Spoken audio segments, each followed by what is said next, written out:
कि हमारे रिस्पेक्टेड जनाब जावेद अख्तर साहब बड़ी तेज़ी के साथ उसकी तरफ लपकेंगे, वो है साइंस। जबकि साइंस दर हकीकत खुदा के एग्जिस्टेंस को डायरेक्टली साबित करने या उसके एग्जिस्टेंस को डिनाई करने के लिए स्टैंडर्ड नहीं बन सकती। और नॉन फिजिकल और सुपर नेचुरल रियलिटी है कि जावेद साहब मुझसे ये मुतालबा करें कि मुफ्ती साहब आप मेटल डिटेक्टर के ज़रिए प्लास्टिक डिटेक्ट करके दिखाएं। अब चूंकि प्लास्टिक डिटेक्ट नहीं हो पा रही है, लिहाजा plastic does not exist.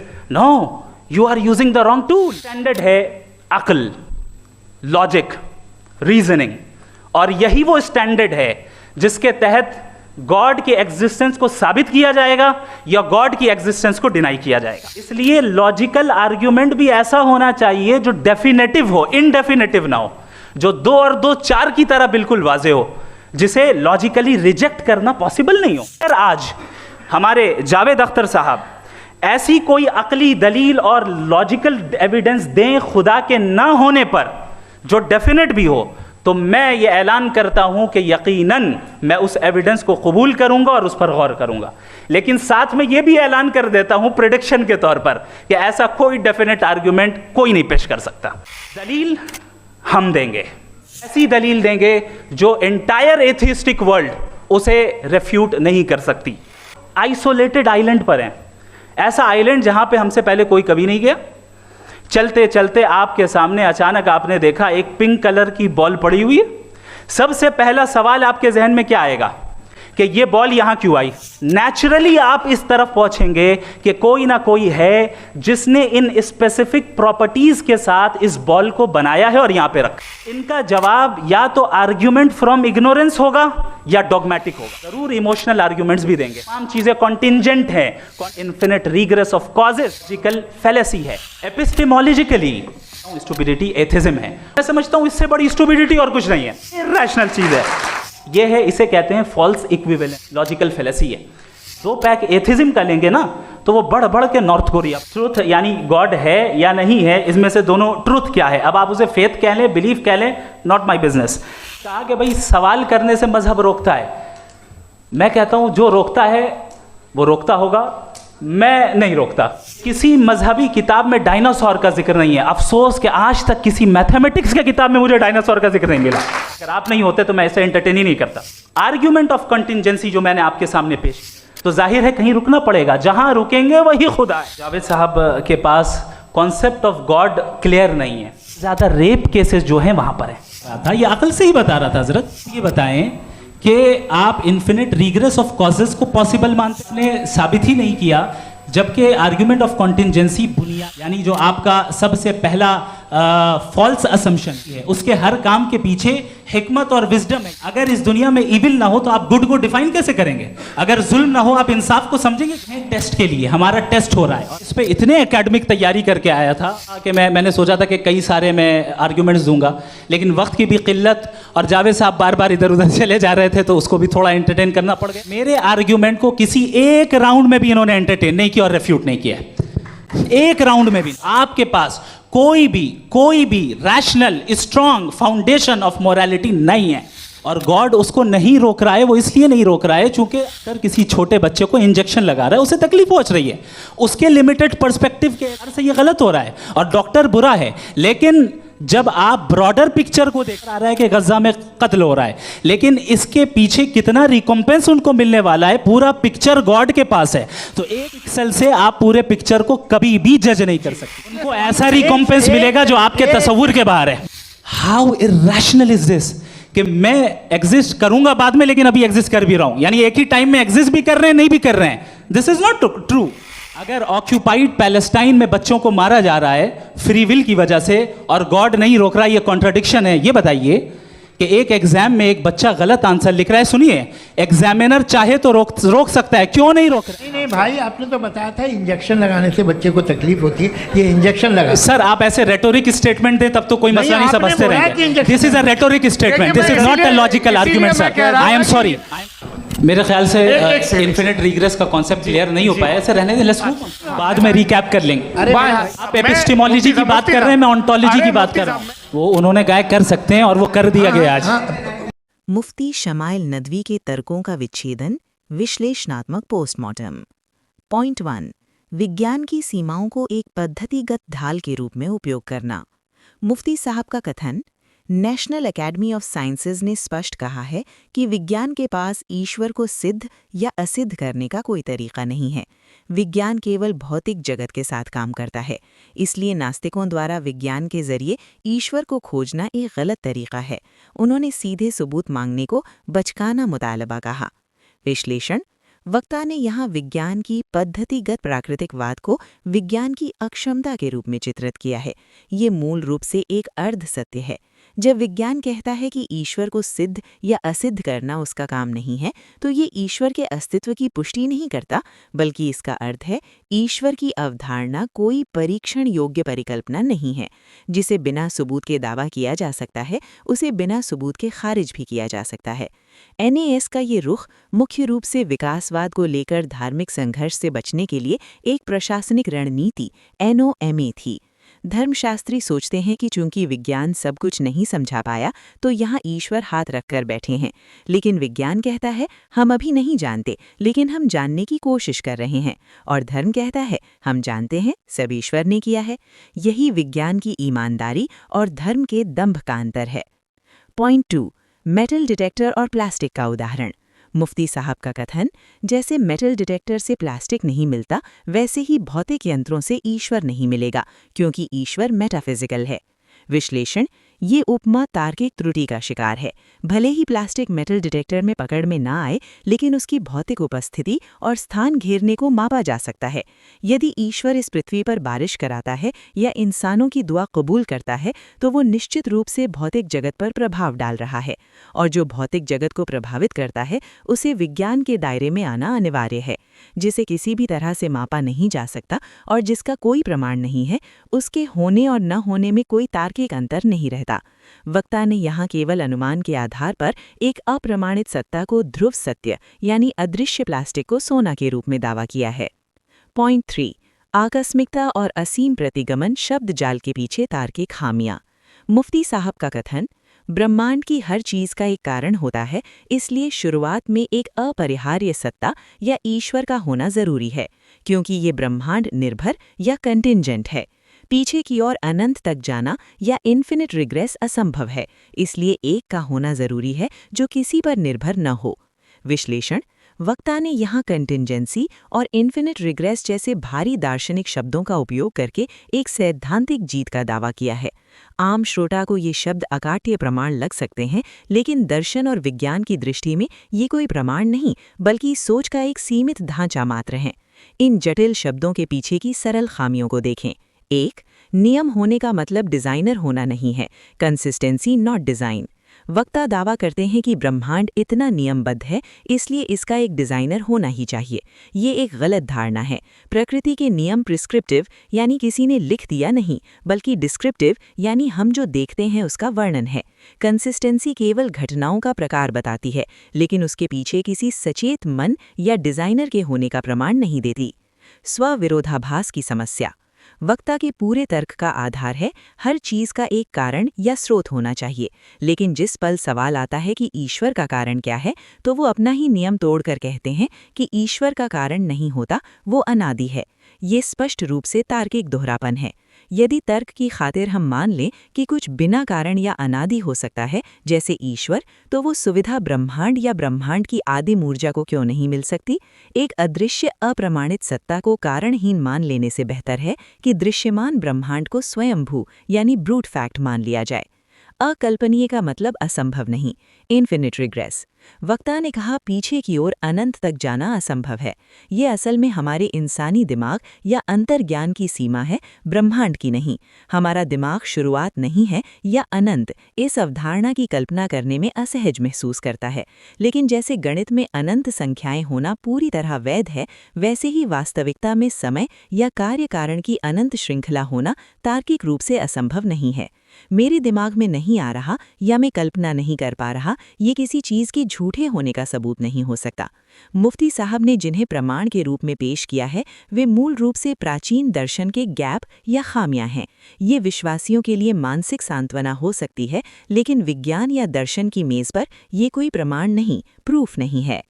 Point 4, त्रुटिपूर्ण उपमाएं, गुलाबी गेंद, बगीचा और इंजन निर्माता का उदाहरण। मुफ्ती साहब का कथन, किसी द्वीप पर गुलाबी गेंद देखने पर जैसे कोई नहीं कहेगा कि वो अपने आप बनी, या सजा हुआ बगीचा देखने पर जैसे माली का अस्तित्व पता चलता है, वैसे ही ब्रह्मांड देखकर रचयिता का पता चलता है। इंजन का मैकेनिज्म जानने पर जैसे निर्माता को नकारा नहीं जा सकता, वैसे ही ब्रह्मांड के नियम जानने पर ईश्वर को नकारा नहीं जा सकता। विश्लेषण, ये मूल रूप से भ्रामक उपमाएं या फॉल्स एनालॉजीज हैं। गेंद और इंजन मनुष्य द्वारा बनाई गई जड़ वस्तुएं हैं जिनकी उत्पादन प्रक्रिया हमारे अनुभव में है, लेकिन ब्रह्मांड एक विकसित जटिल प्राकृतिक प्रणाली है। 99% ब्रह्मांड प्राणहीन और अराजक है। अगर बगीचे का उदाहरण लागू होता है तो ब्रह्मांड के विनाशकारी ब्लैक होल या आपदाओं को भी उस माली के क्रूर काम के रूप में स्वीकार करना होगा। वक्ता यहाँ केवल सुव्यवस्थित हिस्से का श्रेय रचयिता को देना चाहते हैं, लेकिन अव्यवस्था की जिम्मेदारी से बचते हैं। इसके अलावा इंजन निर्माता को हम जानते हैं क्योंकि हमने इंसानों को इंजन बनाते देखा है, लेकिन ब्रह्मांड किसी ने बनाया है, इसका कोई अवलोकनात्मक प्रमाण हमारे पास नहीं है। पॉइंट 5, समय और सृष्टि की शुरुआत को लेकर भ्रम। मुफ्ती साहब का कथन, समय बनने से पहले समय नहीं था, इसलिए पहले क्या कर रहे थे ये प्रश्न अतार्किक या इलॉजिकल है। ये उत्तरी ध्रुव के उत्तर में जाने जैसा गलत सवाल है। विश्लेषण, वक्ता ने यहाँ विज्ञान की टाइम स्पेस थियरी को धार्मिक विसंगतियों को ढकने के लिए ढाल के रूप में इस्तेमाल किया है। सृजन करना एक क्रिया या काम है। किसी भी काम के पूरा होने के लिए समय का क्रम अनिवार्य है। रचयिता के मन में सृष्टि की इच्छा जागने और उस इच्छा के कार्यान्वयन के बीच का अंतराल ही समय है। इसके अलावा जब धर्म ग्रंथ 6 दिनों में ब्रह्मांड बनाने की बात करते हैं या सृष्टि से पहले लौह ए महफूज या अर्श के पानी पर होने की बात करते हैं, तो वे परोक्ष रूप से समय की निरंतरता को ही स्वीकार करते हैं। वक्ता यहाँ अपनी सुविधा के अनुसार कभी आधुनिक विज्ञान तो कभी प्राचीन मिथकों का उपयोग करके एक तार्किक कोहरा पैदा करते हैं। पॉइंट 6, डायनासोर और धर्म ग्रंथ की सीमाओं बनाम वैज्ञानिक प्रगति। मुफ्ती साहब का कथन, गणित की किताब में डायनासोर नहीं है तो जैसे गणित गलत नहीं है, वैसे ही धर्म ग्रंथ में न होने से कोई समस्या नहीं है। विश्लेषण, ये एक असमान और हास्यास्पद तुलना है। गणित की किताब ब्रह्मांड की पूर्ण मार्गदर्शिका यानी कंप्लीट गाइड होने का दावा नहीं करती। इसके विपरीत जब कोई धर्म ग्रंथ खुद को सर्वज्ञ और सर्वव्यापी रचयिता की अंतिम वाणी के रूप में प्रस्तुत करता है, तो करोड़ों वर्षों के जैविक विकास और डायनासोरों के लंबे इतिहास का वहाँ पूरी तरह अनुपस्थित होना एक बड़ा प्रश्न चिन्ह खड़ा करता है। वैज्ञानिक प्रमाणों के अनुसार डायनासोरों ने इस पृथ्वी पर 164 करोड़ वर्षों से भी अधिक समय तक राज किया। जहां इंसानों का इतिहास मात्र 0.3 मिलियन वर्ष है और डायनासोरों का इतिहास 165 मिलियन वर्ष है, वहां सभी श्रेष्ठ धार्मिक किताबों में इस विशाल अध्याय की एक भी पंक्ति क्यों नहीं है? ये साबित करता है कि ये वर्णन तत्कालीन मनुष्यों के भौगोलिक और सामयिक ज्ञान की सीमाओं को पार नहीं कर सके। पॉइंट 7, अन्याय और बुराई की आवश्यकता का क्रूर औचित्य। मुफ्ती साहब का कथन, बुराई या अन्याय न होता तो हम इंसाफ को नहीं समझते, अंधेरा न होता तो रोशनी को नहीं समझते। जावेद साहब के बच्चों की पीड़ा वाले बिंदु को उन्होंने इमोशनल आर्ग्यूमेंट कहकर खारिज कर दिया। विश्लेषण, ये एक क्रूर और अमानवीय तर्क है। क्या न्याय को समझने के लिए पृथ्वी पर लाखों मासूम बच्चों की चीख या खून की जरूरत है? क्या ईश्वर क्रूरता के बिना कुछ अच्छा नहीं सिखा सकते थे? मनुष्य की वास्तविक पीड़ा को लॉजिकल फैलेसी कहना बौद्धिक क्रूरता है। जो दर्शन मनुष्य के आंसुओं को केवल एक भावना के रूप में देखता है, वो वास्तव में जीवन विमुख शब्द जाल मात्र है। ये मूल रूप से जगत की बुराई और निशंसता को धर्मशास्त्र द्वारा वैध भटाने का एक असफल प्रयास है।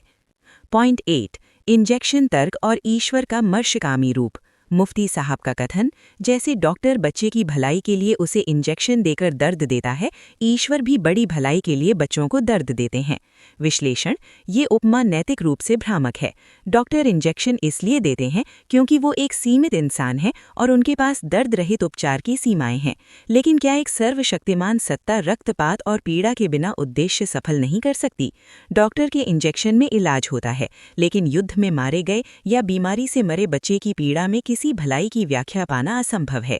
ईश्वर का बचाव करने के चक्कर में वक्ता ने उन्हें एक सीमित चिकित्सक के स्तर पर उतार दिया है या परोक्ष रूप से उन्हें एक परपीड़ित सत्ता के रूप में प्रस्तुत किया है। पॉइंट 9, नैतिकता और सामाजिक तथ्यों की विकृति।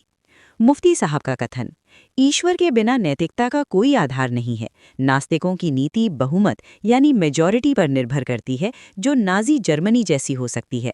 यूरोप में धर्म नहीं है, इसलिए वहाँ रेप ज्यादा हैं। उत्तर कोरिया जैसे नास्तिक देशों में कोई मानवता नहीं है।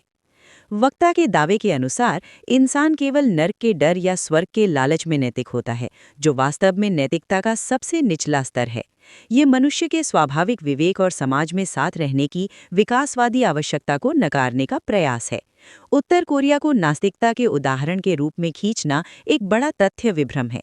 उत्तर कोरिया मुख्य रूप से जुच्चे नामक एक प्रकार की तानाशाही व्यक्ति पूजा पर चलता है, जो एक तरह का राजनीतिक अंधविश्वास है, तार्किकवादी नास्तिकता नहीं। संस्थागत धर्म में विश्वास न करने के बावजूद जापान या स्कैंडिनेवियन देश जैसे स्वीडन, डेनमार्क दुनिया के सबसे सुशासित और सुरक्षित देश हैं।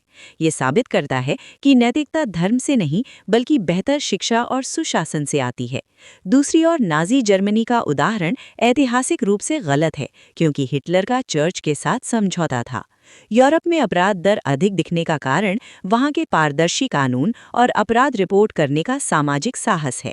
इसके विपरीत कई धार्मिक या रूढ़िवादी समाजों में पारिवारिक सम्मान बचाने की खातिर अधिकांश अपराध दबा दिए जाते हैं। अतः नैतिकता धर्म की जागीर नहीं है, बल्कि ये मानवीय विवेक और उन्नत संस्कृति का फल है। पॉइंट 10, तार्किक चालाकी, दंभ और अहंकार। मुफ्ती साहब ने चर्चा की शुरुआत में ही घोषणा की कि वे ऐसे तर्क देंगे जिन्हें कोई काट नहीं सकेगा, और नास्तिकता को स्टुपिडिटी यानी मूर्खता कहा। वे बार बार एपिस्टेमोलॉजी, ऑन्टोलॉजी जैसे जटिल पारिभाषिक शब्दों का उपयोग करते हैं और अंतिम वक्तव्य में दावा करते हैं कि जावेद साहब उनका कोई भी बिंदु छू या काट नहीं पाए। वक्ता की प्रस्तुति में एक परम निश्चितता की प्रवृत्ति देखी गई। उन्होंने अपने तर्क को शुरुआत में ही अकाट्य यानी डेफिनेटिव घोषित कर दिया।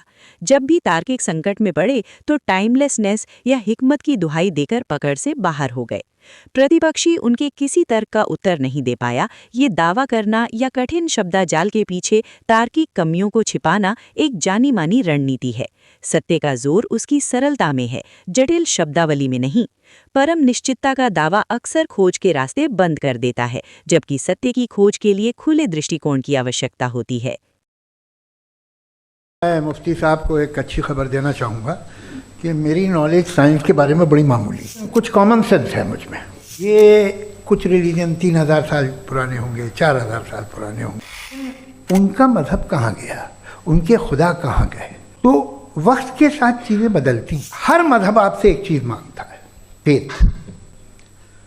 ये फेथ क्या चीज़ होती है? फेथ का मतलब ये है कि ना कोई गवाह हो, ना कोई सबूत हो, ना कोई रैशनल हो, ना कोई लॉजिक हो, ना कोई प्रूफ हो, मगर तुम एक बात को मानो। फेथ का मतलब ही यह है कि आप प्रूव नहीं कर सकते। आप प्रूव कर सकते हो तो फेथ की ज़रूरत ही नहीं। फिर तो आप बात करेंगे, आप कितनी बहस कर लीजिए।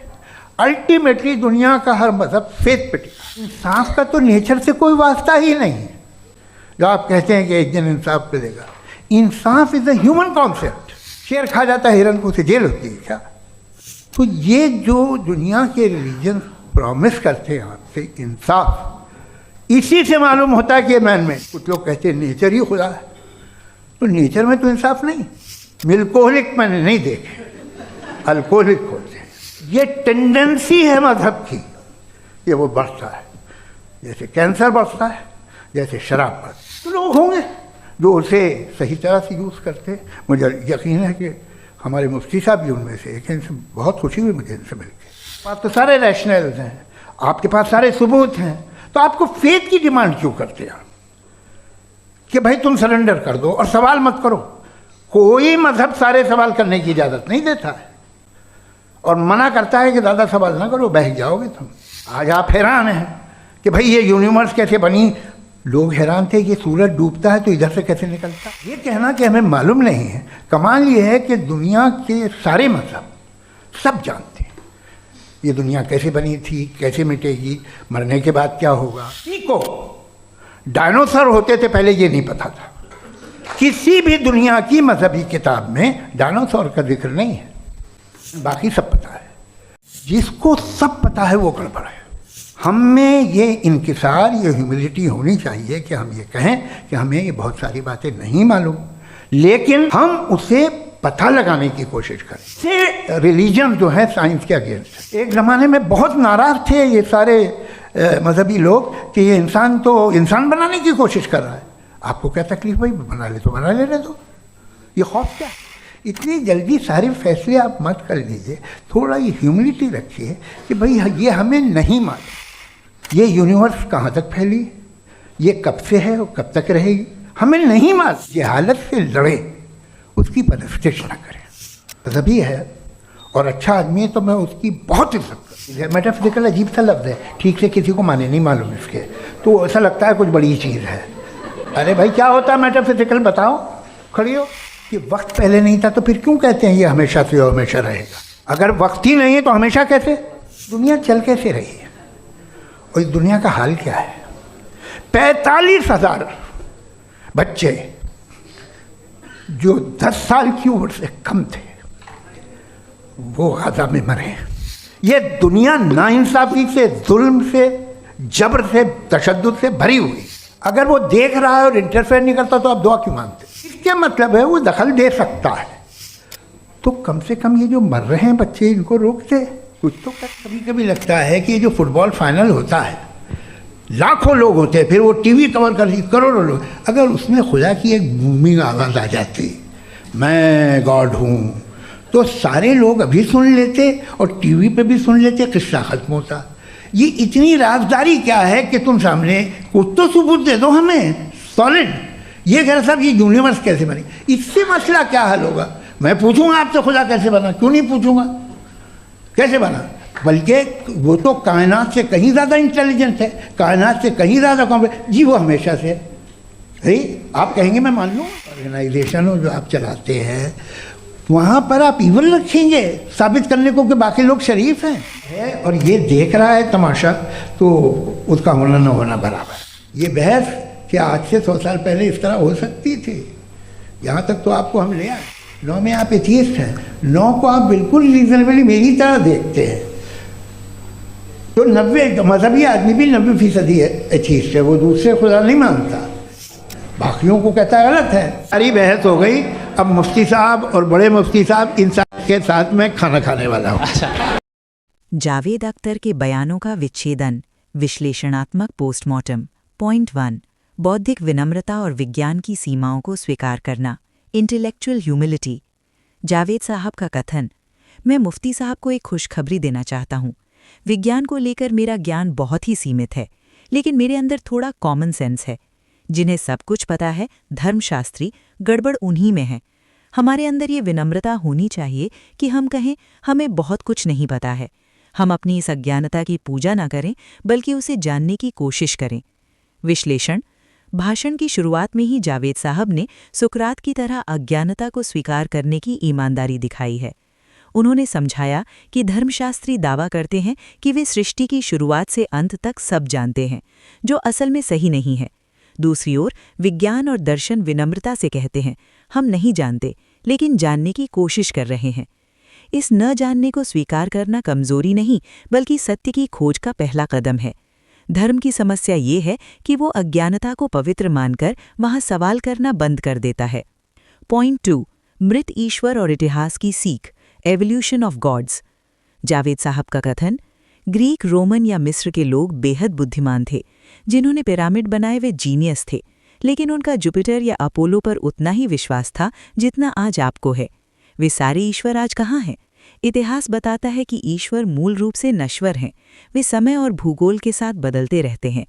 विश्लेषण, उन्होंने ईश्वर को एक सांस्कृतिक और विकासवादी अवधारणा के रूप में दिखाया है।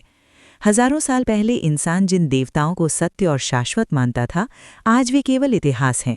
जावेद साहब का तर्क है, आज के प्रचलित ईश्वर भी भविष्य में इतिहास के पन्नों में खो नहीं जाएंगे, इसकी कोई गारंटी नहीं है।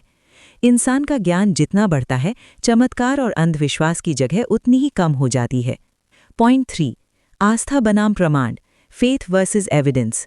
जावेद साहब का कथन, फेथ और बिलीफ एक नहीं है। नॉर्थ पोल है ये मेरा बिलीफ है क्योंकि उसका सबूत और तर्क है, लेकिन फेथ का मतलब ही है कोई गवाह नहीं, कोई सबूत नहीं, कोई लॉजिक नहीं, फिर भी आप मान ले। सबूत होता तो फेथ की जरूरत ही नहीं होती। बिना सबूत का अंधा विश्वास ही फेथ है। विश्लेषण, जावेद साहब ने यहाँ धर्म की मुख्य नींव को ही गलत साबित कर दिया है। वे दिखाते हैं कि आस्था या ईमान असल में तर्क की अनुपस्थिति है। जहाँ प्रमाण है वहाँ विश्वास करने की जरूरत नहीं होती, वो ज्ञान में बदल जाता है। जैसे आग गर्म है, ये विश्वास नहीं करना पड़ता, जाना जाता है। धर्म केवल सबूतों के अभाव में टिका है, और प्रमाण के बिना किसी चीज को परम सत्य मान लेना बौद्धिक ईमानदारी का लक्षण नहीं है। पॉइंट 4, ब्रह्मांडीय न्याय बनाम मानवीय नैतिकता, मैन मेड जस्टिस। जावेद साहब का कथन, प्रकृति में कोई न्याय नहीं है। शेर जब हिरण को चीर कर खाता है तो वहाँ कोई अदालत नहीं बैठती। इंसाफ या जस्टिस एक ह्यूमन कॉन्सेप्ट है। हम जो सड़क पर बाईं ओर गाड़ी चलाते हैं, ट्रैफिक नियम, ये आसमान से नहीं आया, ये हमने बनाया है ताकि एक्सीडेंट ना हो। नैतिकता भी ठीक वैसी ही है। समाज में साथ रहने की जरूरत के चलते इंसान ने इसे बनाया है। विश्लेषण, धार्मिक लोगों का दावा है कि ब्रह्मांड न्याय पर आधारित है और ईश्वर नैतिकता का स्रोत है। जावेद साहब ने तर्क देकर दिखाया कि ये धारणा गलत है। ब्रह्मांड वास्तव में उदासीन है। न्याय कोई दैवीय उपहार नहीं, बल्कि इंसानों ने अपनी सुरक्षा के लिए सोशल कॉन्ट्रैक्ट के रूप में नैतिकता और कानून बनाए हैं। इंसान अच्छे काम अपने और समाज के हित में करता है, किसी दैवीय भय से नहीं। पॉइंट 5, ब्रह्मांड की विशालता और ईश्वर का बेवजह इंतजार। जावेद साहब का कथन, आप कहते हैं 14 बिलियन साल पहले दुनिया बनी। उससे पहले अनंत काल तक ईश्वर बैठकर क्या कर रहे थे? जम्हाई ले रहे थे। और इस ब्रह्मांड की विशालता देखिए, करोड़ों प्रकाश वर्ष दूर की गैलेक्सी से हमारा क्या ताल्लुक है? क्या इतना विशाल जगत सिर्फ इस छोटे से इंसान की परीक्षा के लिए बनाया गया है? विश्लेषण, उन्होंने यहाँ ब्रह्मांड की मानव केंद्रित एंथ्रोपोसेंट्रिक धारणा को गलत और अतार्किक बताया है। धर्म मानता है कि पूरा ब्रह्मांड इंसान के लिए सजाया गया है, लेकिन विज्ञान कहता है कि ब्रह्मांड का 99.99% इंसान के लिए अप्रासंगिक और रहने लायक नहीं है। ये विशाल बर्बादी, वेस्ट ऑफ स्पेस, किसी बुद्धिमान सत्ता की योजना से मेल नहीं खाती। सृष्टि से पहले ईश्वर की निष्क्रियता पर सवाल उठाकर उन्होंने सृजनवाद के तर्क को चुनौती दी है। पॉइंट 6, रसेल की चाय की केतली और सबूत की जिम्मेदारी, बर्डन ऑफ प्रूफ। जावेद साहब का कथन, बर्ट्रैंड रसेल ने कहा था, अगर मैं दावा करूं कि एक चाय की केतली अंतरिक्ष में घूम रही है तो उसे साबित करने की जिम्मेदारी मेरी है। आप दावा कर रहे हैं कि ईश्वर है तो सबूत आपको ही देना होगा। मैं क्यों सबूत दूं कि वो नहीं है? सबूत का भार, बर्डन ऑफ प्रूफ, हमेशा दावेदार पर होता है। विश्लेषण, मुफ्ती साहब बार बार कह रहे थे, साबित करें कि ईश्वर नहीं है। जावेद साहब रसेल की प्रसिद्ध टीपॉट एनालॉजी का उपयोग करके समझाते हैं कि अवास्तविक दावों के अस्तित्व में न होने का प्रमाण मांगना तार्किक नहीं है। जो दावा करता है कि है, उसे ही प्रमाण पेश करना होता है। नास्तिक का काम सबूत देना नहीं, बल्कि गलत दावों की पोल खोलना है। पॉइंट 7, अच्छे कामों का कोटा और नैतिकता की सीमा, मॉरल लाइसेंसिंग। जावेद साहब का कथन, एक धार्मिक इंसान के अच्छे काम करने का एक कोटा होता है। वो सुबह प्रार्थना करके सोचता है कि उसका कोटा पूरा हो गया, लेकिन चूंकि मैं इबादत नहीं करता, मेरा अच्छा बनने का कोटा खाली रहता है। इसलिए मुझे खुद को साबित करने के लिए हकीकत में किसी का भला करना पड़ता है, किसी यतीम की मदद करनी पड़ती है। धार्मिक लोग अपना कोटा बेकार कामों में खर्च कर देते हैं। विश्लेषण, ये एक अत्यंत गहरा मनोवैज्ञानिक बिंदु है जिसे मनोविज्ञान में मॉरल लाइसेंसिंग कहा जाता है। जावेद साहब समझा रहे हैं कि धार्मिक लोग रस्म और रिवाज को ही नैतिकता मानते हैं। नमाज या पूजा करके उन्हें आत्मसंतुष्टि मिल जाती है कि उन्होंने पुण्य किया है, जिससे समाज के लोगों के प्रति कुछ विशेष करने की उनकी इच्छा कम हो जाती है। लेकिन एक नास्तिक के पास ईश्वर की संतुष्टि का कोई शॉर्टकट नहीं है। उसे अच्छा इंसान बनने के लिए व्यावहारिक रूप से लोगों की मदद करनी ही पड़ती है। यानी मानवता के लिहाज से नास्तिक की नैतिकता अधिक प्रभावी और वास्तविक है। पॉइंट 8, गाजा के बच्चे और ईश्वर की क्रूरता, the problem of evil. Javed साहब का कथन, गाजा में जब 45,000 बच्चे मरते हैं, बम से उनके शरीर उड़ रहे हैं, तब आपका सर्वशक्तिमान ईश्वर कहाँ रहता है? आप कह रहे हैं कि ये परीक्षा या इंजेक्शन है। 3 साल के बच्चे को बारूद से उड़ाकर कैसी परीक्षा ले रहे हैं? अगर वो ये सब देखकर भी चुप है तो मेरे दिल में उसके लिए कोई सम्मान नहीं है। विश्लेषण, मुफ्ती साहब बच्चों की मौत को इंजेक्शन या परीक्षा बताकर सही ठहराने की कोशिश कर रहे थे। जावेद साहब भावना के साथ तर्क देते हैं कि इस नृशंसता को देखकर भी जो ईश्वर चुप है, वो या तो अक्षम है, बचा नहीं सकता, या क्रूर है, बचाना नहीं चाहता। ऐसे ईश्वर की उपासना करना इंसान के विवेक के खिलाफ है। दुआ करने से अगर नौकरी मिल सकती है तो दुआ करने से बच्चे क्यों नहीं बचते? ये विरोधाभास ईश्वर के न होने या उसकी उदासीनता का प्रमाण है। पॉइंट 9, फुटबॉल मैच और ईश्वर की लुकाछिपी, डिवाइन हिडननेस। जावेद साहब का कथन, मुझे कभी कभी लगता है ये जो फुटबॉल फाइनल होता है, करोड़ों लोग देखते हैं, वहां अगर अचानक खुदा की एक गूंजती हुई आवाज आती, मैं ईश्वर हूं, आई एम गॉड, तो सब सुन लेते, सारे विवाद खत्म हो जाते। इस लुकाछिपी के खेल की जरूरत क्या है? आप कोई ठोस सबूत क्यों नहीं देते? विश्लेषण, जावेद साहब ने यहाँ डिवाइन हिडननेस या ईश्वर के छिपने की अवधारणा पर सवाल उठाया है। धर्मशास्त्री कहते हैं ईश्वर चाहता है कि इंसान उस पर विश्वास करे। जावेद साहब का तर्क है, अगर सर्वशक्तिमान ईश्वर सचमुच चाहता कि इंसान उस पर विश्वास करे तो वो कोई ऐसा नाटकीय और सार्वभौमिक प्रमाण दे सकता था, जैसे वर्ल्ड कप फाइनल जैसे ग्लोबल इवेंट में हस्तक्षेप। चूंकि वो ऐसा नहीं करता, फिर भी विश्वास के लिए इंसान को सजा देता है। ये एक अतार्किक अवधारणा है। पॉइंट 10, सभ्यता की प्रगति और मानवीय भाईचारा, प्रोग्रेस एंड ब्रदरहुड। जावेद साहब का कथन, आज जो बहस यहाँ हो रही है, क्या ये 100 साल पहले संभव थी? 100 साल पहले होते तो आप लोग कुछ और करते। आज जो हम यहाँ बैठकर बात कर पा रहे हैं, यहाँ तक तो हम धर्मनिरपेक्ष या तर्कवादी ही आपको लेकर आए हैं। खैर, अब मैं और मुफ्ती साहब साथ में डिनर कहेंगे। विश्लेषण, जावेद साहब ने बहस के अंत में 2 महत्वपूर्ण अवलोकन प्रस्तुत किए। 1, सभ्यता की प्रगति। धर्म खुद से कभी भी दूसरों के मत के प्रति सहिष्णु नहीं था। आज की ये जो सभ्य बहस है, ये विज्ञान, तर्कवाद और सेक्युलर डेमोक्रेसी के आने के कारण ही संभव हुई है। 100 साल पहले जब धर्म का प्रभाव ज्यादा था, तब अलग राय रखना मुश्किल था। आज का ये मुक्त वातावरण इंसान की बौद्धिक प्रगति का ही फल है। 2, मानवीय रिश्ते। अंत में डिनर की बात कहकर उन्होंने साबित किया कि वैचारिक मतभेद होने के बावजूद मानवीय रिश्ते बनाए रखना ही असली बात है। बहस जीतने से ज्यादा जरूरी है मानवीय रिश्ते बनाए रखना और सत्य की खोज करना।